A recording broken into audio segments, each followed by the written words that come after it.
Have you had burnout? I think I've come close at various points. What do you mean you came close though? There's a fun story. It was like my first week working in the emergency department. I was like, this was my first week in emergency medicine, where the lives are saved. And so I walked in with a bit of a swagger. I was like, yeah, I'm going to save the lives. And I looked in the waiting room, and the waiting room was completely full of patients. I was like, whoa, shit, there's a lot of people here. So I went through the list. I saw like 8 patients that day. It took me about an hour to see each patient. And then on the way home, I looked in the waiting room. I was like, shit, it's still full.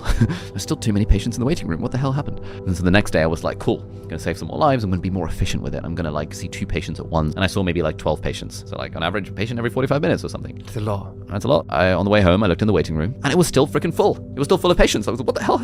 And this happened for a couple of days. And I mentioned this to one of the consultants. I was like, why does it seem as if the waiting room is always full? And he was like, oh, it's your first week, isn't it? And I was like, yeah. And he was like, so one thing that emergency medics realize very quickly is that the waiting room will never be empty. There will always be patients to see. I'm like, okay, so what do you do about that? He was like, the goal is not to think that you can get through all the patients. The goal is to show up every day as your best self and just see patients in order of priority. That was really helpful advice for emergency medicine, but I think it's also helpful advice for life because we all have a endless waiting room of projects and tasks and responsibilities and chores and things that you could be doing if you had more time. But what I find personally is that if you accept that you will never get through everything, great. That's actually a liberating insight. That means every day you just focus on the 1 or 2 most important things. And if every single day you only did the 1 or 2 most important things and actually did them, you'd be making enormous amounts of progress.